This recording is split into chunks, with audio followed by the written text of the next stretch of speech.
Concepts are simple. Methods are many.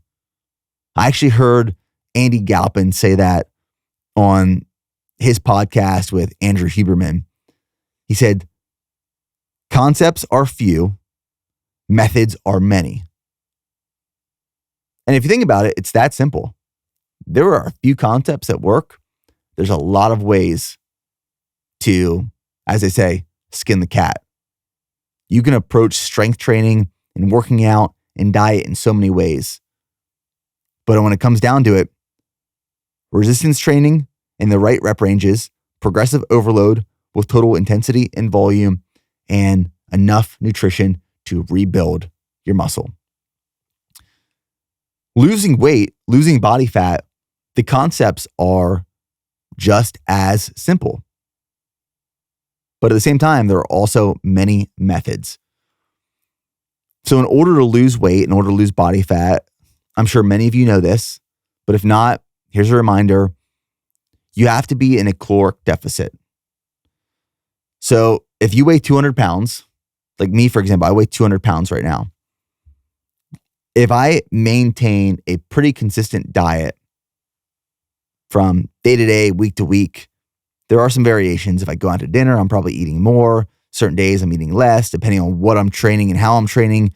My energy needs shift a little bit, but I don't get too obsessive about it.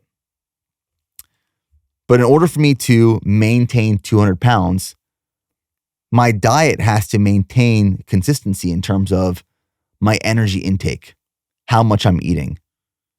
If I'm eating too much, too frequently, I'm then in a surplus, I will gain weight. And if I'm eating too little, less than is required to maintain 200 pounds, I will lose weight. That is the concept. You have where you're at right now. If you want to lose weight, you need to eat less, consume less calories, or expend more through working out than is required to maintain your current weight. And if you want to gain weight, if you want to bulk, if you want to put on some size, some mass, which will bring some body fat too, you need to eat in a caloric surplus more than is required to maintain your current weight. That concept is pretty simple. And it is science. We know that works. If you're telling yourself right now, that doesn't work for me, or someone you know tells you that that doesn't work for everyone, that's a load of BS. That is the law of thermodynamics. We know that's how the body works. That's how we maintain, lose, or gain weight. But there's a lot of methods in terms of how you eat, what you eat, when you eat, in order to get there. And to be honest, there's no right answer. There's no perfect answer. It is what works for you, what you enjoy, what is sustainable. Now, prioritizing strength training or cardio, where should you start? What should you do? To lose weight, I will add this. To lose weight, all the training you do, all the workouts, the running, the strength training, fat loss, weight loss is a byproduct of that exercise in that diet. So I would always prioritize personally strength training and allow cardiovascular conditioning, in this case running, support and complement your strength training. Because what I've seen is strength training has, this next section, we're going to dive into specialization for training based off goals. But for the everyday person, if you're not training for something specific or very particular and specialized at the moment, strength training has greater impact and benefit on body composition, on metabolic activity, on hormone regulation, the way you look, the way you feel, and just overall optimization, not for the here and now, but also the future.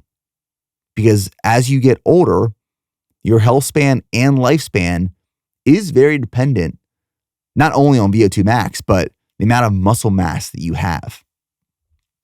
So I'm a fan of always prioritizing strength training because I think it has the most positive impacts, not just on your health, but also the way that you look, feel, and perform for now and in the future. That's not to say that you should not practice or include cardio, because if you know me, I love cardio.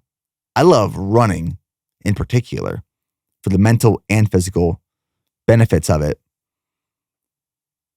Cardiovascular conditioning also has great impact on the body in terms of improving VO2 max, heart health, lung health, helping circulate and move blood throughout the body, which also can help your strength training sessions. So they both are very important to incorporate, and we should all be incorporating some sort of level of strength training and cardiovascular conditioning into our weekly programming. But if I had to prioritize one, it would be strength for all of those reasons, and I would allow cardio to complement. Now you're probably asking yourself, well, Nick, we see you run a lot, especially in certain seasons of your life. And I do. When I'm training for marathons or ultra marathons, I'm always running. Like right now, to give you an example, I'm training for something, but I'm not training for, I'm training for a race right now that I can't really talk about yet, but I will share soon. Super exciting stuff. When I'm in a marathon prep or an ultra prep, and I'm going for a certain time or place or PR, that training takes priority. And I allow my strength training to support and complement my running. But right now in the season of life, I'm truly in this balance of strength and running, the true hybrid lifestyle, where I'm strength training about 5 days a week, and I'm running about 45 miles a week. Now, for a lot of people, that might seem like a lot of miles. But going back to progressive overload, which is not only applied to strength training, but also running, 45 miles a week for me now is not anything crazy. 3 years ago, it would have been a lot. But because I've progressively overloaded total volume in terms of mileage and how frequently I am running and at the paces that I am running, being patient with that and seeing the results over a long period of time and practicing progressive overload, now that is my norm and my baseline compared to where it was 2, 3, 4 years ago.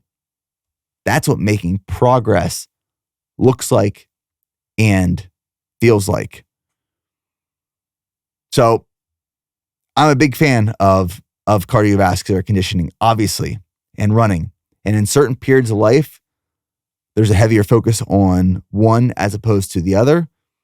But it's really based off of specialization in training for specific goals.